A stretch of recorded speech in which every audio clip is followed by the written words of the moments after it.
Shalom, giving all praises, honor, and glory unto Yahweh, Bahashem, Yahweh Shai, Bahashem, Rachakodash, double honors unto the elders and apostles of Great Millstone at Ruwa, and a sincere shalom to the 144,000 elect men of the nation of Israel and the rest of the elect that are destined to be saved. I am the brother Caliph from the GMS England, London Forecasters Camp, coming back at you with another lesson to edified Lord's elect. As always, I always like to begin by saying that we are the real Hebrew Israelites, and the real Israelites, these so-called Negroes, Latinos, Hispanics, Native Americans, West Indians or West Africans predominantly, but you will find Israelites that do look like the other nations because we have been scattered among all people through our various captivities. But if your seed line by your forefathers goes back to the man in the Bible that was named Israel, then you too are an Israelite, no matter what you may look like, because the book of Numbers, chapter 1 and verse 18, tells you that your nationality is determined by the lineage of your forefathers. So I want to do a lesson here on a topic. Basically, where to begin? Well, I was recently rewatching an episode of a show that used to be broadcast when I was a very small child here in the UK. It's a very popular show. It's called Tales of the Unexpected. And as a child, it used to scare the shit out of me because the introduction for this show features a lot of heavy demonic and occult imagery, like, skeletons, tarot cards, devil masks, stuff like that. Just the intro sequence alone as a child would be enough to scare the shit out of me. But it used to come on every Sunday night at about, was it 10 p.m. here in the UK. This was back in the early 1980s when I was a very small child. And anytime you hear that music, that was time, to flipping get your ass to bed because as I said, the intro of this show would scare the hell out of me as a child. But as an adult, I've gone back and re-examined a lot of things that I was exposed to in my childhood, and I'm able to watch this show as an adult. And what you can see on the screen here is a screenshot from a particular episode that I'm going to put a link to it in the description because the video is up on Daily Motion. And this is a very interesting episode because the show itself, it's called Tales of the Unexpected, and it was based on a series of short stories that was written by a man named Roald Dahl. Now, Roald Dahl is a very famous author, but he's a creepy-ass Edomite. I should say he was a creepy-ass Edomite, but his works have been, very popular, made very popular. They're often read in schools, and many films and plays have been made out of his books. Examples of some of the stories he wrote would be Charlie and the Chocolate Factory. Charlie, is it the second one? Charlie and the Great Glass Elevator. Fantastic Mr. Fox, The Twits, The BFG. What else did he write? George's Marvelous Medicine. A lot of The Twits, The Witches. Oh, that's another occult one. He wrote a lot of very popular children's books. But he also wrote for adults as well, and he wrote a collection of stories. Oh, it's like I've got notifications on. Let me turn that off. Bear with me a second. I always forget. Forgive me. Notifications. Do not disturb. There we go. It's lucky for that. Yeah, he wrote a lot of very famous children's books that are taught in the public education system here in the UK, and they're very popular worldwide. And what was I saying? He also wrote adult stories as too. And he wrote a collection of short stories called Tales of the Unexpected, which is essentially, stories where there's a very major plot twist at some point in the story, which oftentimes you won't see coming. Hence its name, Tales of the Unexpected. Now, what happened is, was it Granada Television? The TV studio that produces it might have been them, but it used to come on ITV, which is Channel 3 here in the UK. Back in the day, there only used to be four channels, and ITV was one of the main ones. You've got obviously BBC One, BBC Two. It'd be ITV and Channel 4. So ITV on the weekends would show this show called Tales of the Unexpected, which was based originally upon Roald Dahl's short stories, but then they started to incorporate short stories from other authors into episodes. And this particular episode, while it was presented by Roald Dahl, it's not a story he wrote. I think it was written by a lady called Elizabeth Taylor. But in the introduction of this episode, you'll see creepy ass Roald Dahl sitting there telling you who wrote this story. Now, the reason why I'm talking about this is because this is an example of basically, how do I say it? Television producers basically taking the piss out of the public, in the sense of they're putting a lot of truth in plain sight, right in your face, right on the TV, but people thought this was just, oh, just a short story. Oh, it's just a one episode of a TV show. When in reality, this is the reality, because basically, I've taken a screenshot on the screen here. You got this guy's face on the screen. If you watch the episode, you'll see what's going on. Basically, it's a creepy ass Edomite who's going around stalking the young girls on their way home from school, and kidnapping them, and obviously molesting and murdering them. Now, back in the day, in the 1980s, this wasn't something that was, openly spoke about. It wasn't a case where today people are a lot more clued up to this type of thing going on. Back in the late 70s and early 80s, not many people would really talk about this type of thing. However, around this kind of time, because it was so frequent, you'd often see PSAs, which would be called public service announcements, encouraging small children not to talk to strangers. Because back when I was a small child at school in the early 1980s, you'd have what they used to call curb crawlers, right? Where they'd park up outside the primary school and they'd wait till home time, and they'd just be sitting in the car watching. And when the small children would walk past, they'd like wind down their windows and say, "Oh, would you like to have some sweets?" And obviously, gullible children who aren't being supervised by their parents might be enticed to go closer to the person in the car and take some sweets. And before they know it, the guy's got the child in a headlock, dragged the child into the car, and has been off with them. Or another thing they'd say is, "Oh, would you like to see my puppy? I've got some puppies." And small children, they like animals, cats and dogs and stuff, so they might be curious. They go within arm's reach of this curb crawler. He drags them into the car, and that's the last you see of them until, a week later, there's a flipping 6 o'clock news on the BBC report saying this child has been missing for 7 days. Please report if you've seen her. And then what would usually happen is they'd find the body molested, naked, well, essentially raped, murdered, and found naked in a ditch in a field somewhere. This was very commonplace. Now, it's interesting because I used to talk to my mother, and my mother wasn't born in this country. She was from the Caribbean, and she came over here when she was about 11 years old, and she would always talk to me and say, "You know what? She always used to encourage me to be street smart and not to talk to strangers and not to fall for the employees like the employees I told you there." Because it was very real in the 80s, man. You'd see these guys parking in their car, just sitting there staring. And, sometimes the school teachers would say, "Oh, there's been a person in a red car. No children approach them," or whatever. But, this was very prevalent. And, back in them days, it wasn't like, London wasn't covered by CCTV and all this kind of shit that we've got now.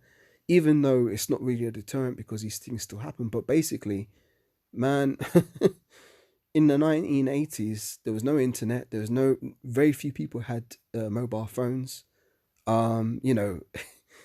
Communication was very slow, and people were able to get away with a lot.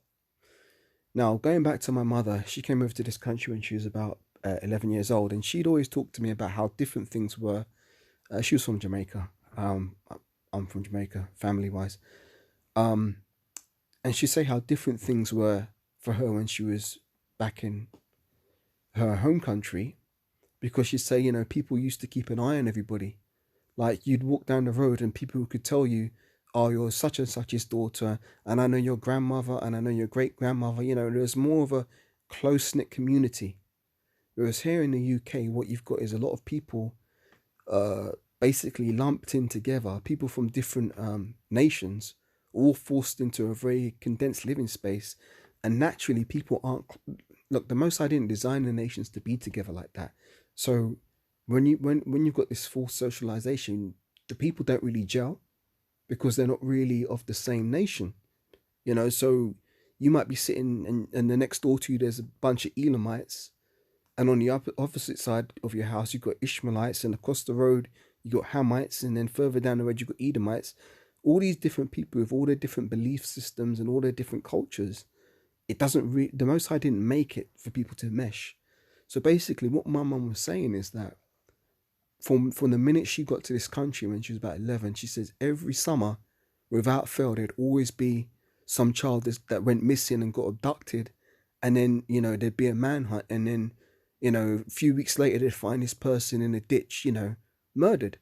And she says, every summer since she was a small child, 11 years old, up until when I was talking to her, this must have been like what 1990s. She was well, not even 1990s. We were talking about this in the 2000s.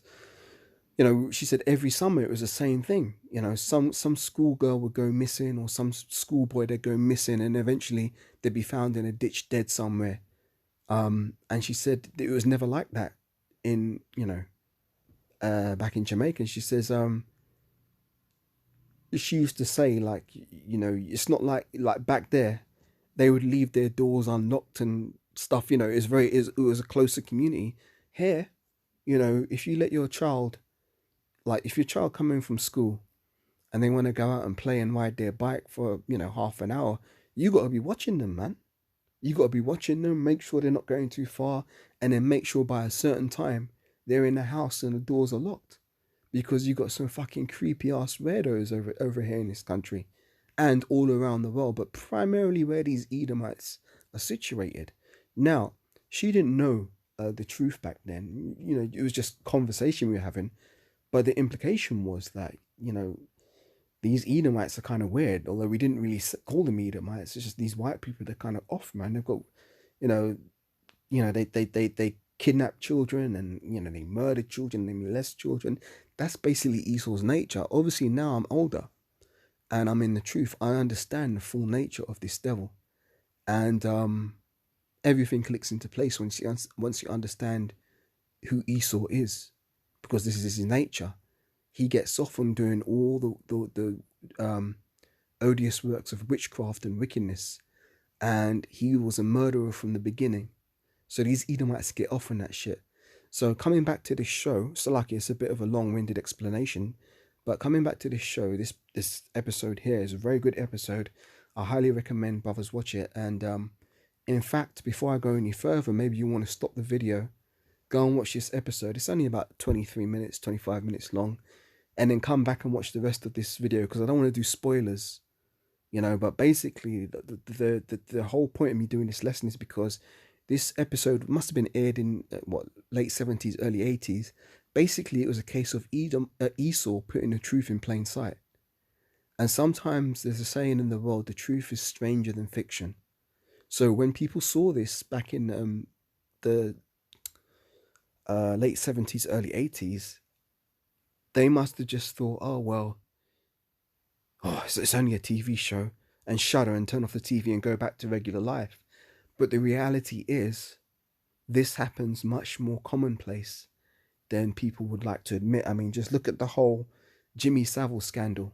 And that's funny, because Jimmy Savile was also a guy who was involved in the media. He was quite high up there working with the BBC, which the BBC was the competitor channel to ITV. So it's come out now that a lot of these guys who worked in the how do you say, in television and broadcasting, a lot of them were real nasty pieces of work. As I said, Jimmy Savile's one of the main ones, but there's a lot of other people who were involved in this type of shit. This essentially child sacrificing. So this particular episode of the show, Tales of the Unexpected, puts in plain sight what really happens and how these Edomites really get down, and how they're pedophiles. And this guy on the screen here, he's in this particular episode, and he's got that, creepy Edomite, pedophile look on his face. And it's a very good episode. I don't want to say too much because I don't want to ruin it or spoil it, but I highly recommend that you go and watch this episode, and you can draw your own conclusions. But what I'll do is I'll get some precepts here. What I got on deck?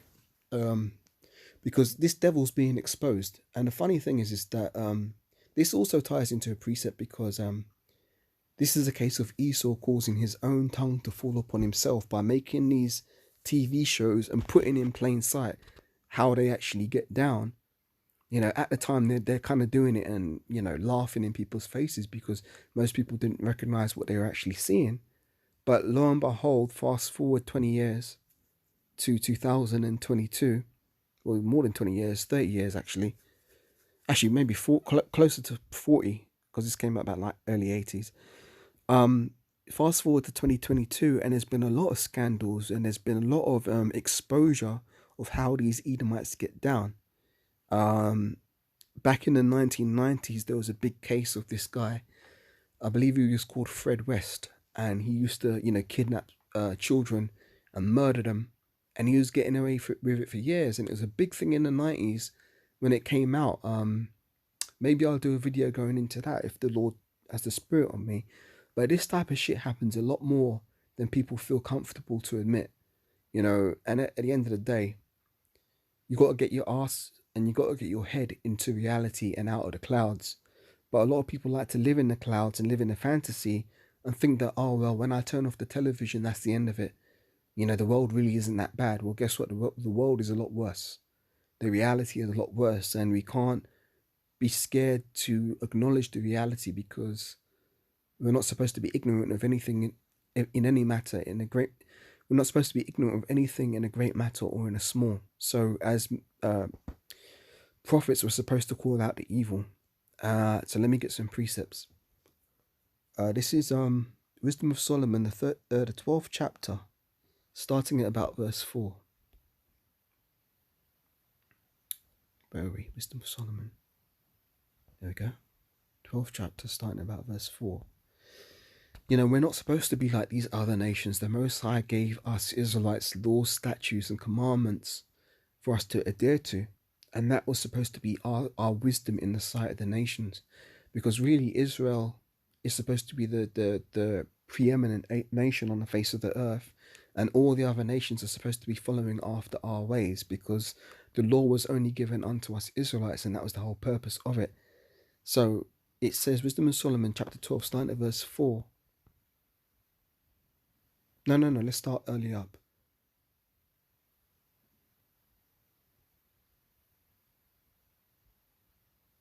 Let's start from verse 1. For thine incorruptible spirit is in all things. Therefore chastenest thou them by little and little that offend, and warnest them by putting them in remembrance wherein they have offended, that leaving their wickedness they may believe on thee, O Lord. For it was thy will to destroy by the hands of our fathers both those old inhabitants of thy holy land. So that would have been, I believe, the Canaanites who were dwelling in that land, which is the land of Israel before we entered into it. And those Canaanites, they were going off and they were polluting the land with their wickedness.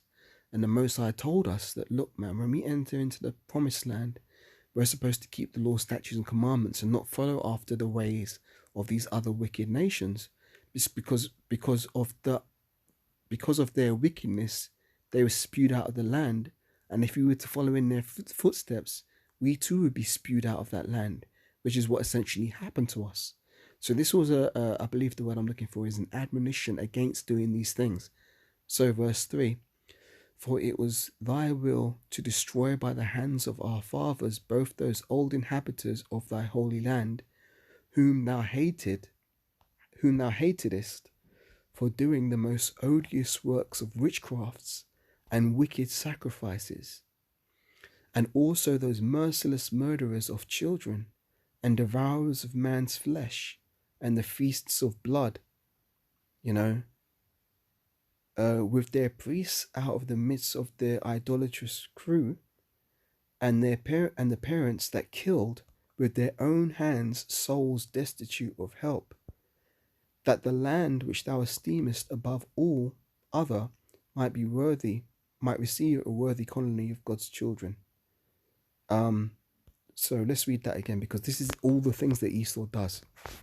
It says, for verse 3, for it was thy will to destroy by the hands of our fathers both those old inhabitants of thy holy land, whom thou hatedest for doing the most odious works of witchcrafts and wicked sacrifices. So child sacrifice is a big thing in Esau's kingdom. It's a heavy thing. And it says, and also those merciless murderers of children, there you go, and the devourers of man's flesh and the feasts of blood, with the priests out of the midst of their idolatrous crew, and the parents that killed with their own hands souls destitute of help. So another example of child sacrifice is you could look at the abortion industry. That's a very big thing over here in the UK and in Babylon the Great. Abortion is a very big thing, and that is basically causing your children to pass through the fire, which is something that we were commanded not to do. But that happens every day, and it's in Esau's it's allowed in Esau's laws. So there's people who are murdering their children that way, and then you've got straight out, pedophiles, curb crawlers, weirdos that will go around and look for prey. They'll prey on other people's children, kidnap them, and sacrifice them. And they'll molest them, they'll rape them, they'll do all kinds of shit. Do you think the Most High is gonna allow this to continue forever? No. Eventually, the Most High is going to bring judgment on this nation of Edomites and all those who have followed after their ways. That's one of the main reasons why Yahushua is going to have his vesture stained with his raiment stained with blood. Because he's going to have to do a lot of killing, and that's metaphorical. When Yahushua comes, he's going to slay many. That's literal. But the idea of him having his garments stained with blood, that's metaphorical, but it's symbolic of the fact that there's going to be a lot of killing done when Yahushua comes, because he's not coming as a lamb. He came as a lamb before. This time he's coming as a lion. And what does a lion do to its prey? It slaughters it, it tears it up, it devours it. And a lion is a very majestic creature. So Yahushua is coming back in that spirit. I'm going to get another precept here.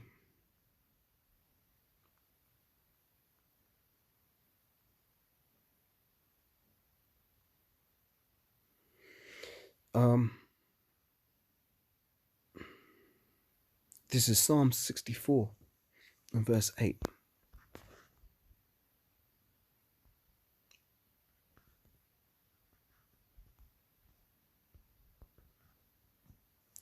Psalm 64 and verse 8 says this. It says, so they shall make their own tongue to fall upon themselves. All that see them shall flee away. So the whole thing of this show being made tells of the unexpected. This particular episode is called The Flypaper. This is the Most High causing their own tongue to fall upon themselves. You see, the camera crew, the script writer, the directors and stuff, they thought it was in their own mind. Yeah, we're going to do this particular show and we're going to put a little bit of truth in there. They thought it was their own will, their own ideas, but really it was the Most High who forced their hand, because the scriptures say, the king's heart is in the hand of the Lord, and he turneth it whithersoever he will, roughly paraphrasing. So the Most High put the idea in these Edomites' head to make this particular show, to expose themselves. And lo and behold, here we are in 2023, approaching 2024. You can look this stuff up, and I'm going to put a link to this episode that you can watch it yourself. As I say, it's only 23 minutes, but it's a good show. This is one of the best episodes of this particular show, because it's, as I say, causing Esau's tongue to fall upon himself. There's another precept I want to get.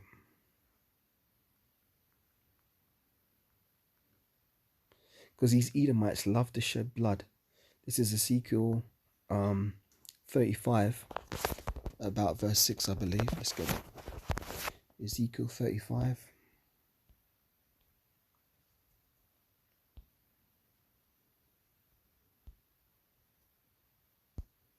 Verse 5.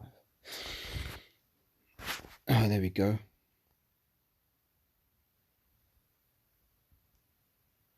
Let's read it from verse 1. because this is a prophecy against Mount Seir, which is you Edomites.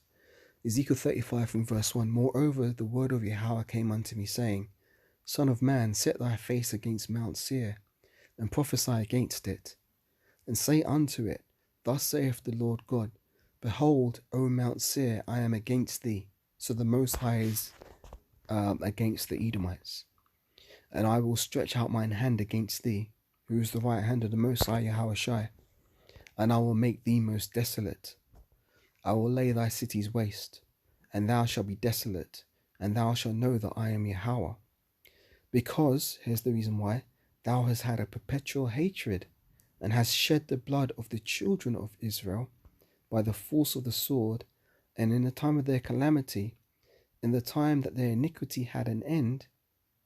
Therefore, as I live, saith the Lord power, I will prepare thee unto blood, and blood shall pursue thee. Sith thou hast not hated blood, even blood shall pursue thee. So these Edomites love to shed blood. They love to eat meat with the blood in it. You know, they get off in that shit. That's how Edomites get their kicks. You know, they love, you know, these, you know, a lot of these demonic horror films. You know, these Edomites love that shit. They've got a murderous spirit in them. Going right back to their forefather Cain, who was then reincarnated as Esau. So these Edomites are the descendants of those people, and they are known in the Bible as the wicked and the children of the wicked. Because there's three classifications of men. You've got the sons of God, which are the Israelites. Then you've got the sons of men, which are the other nations.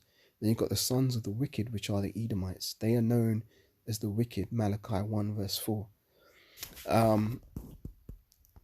So they've caused their own tongue to fall upon themselves. So yeah, I highly recommend this episode. As I say, I'll put a link to it in the description.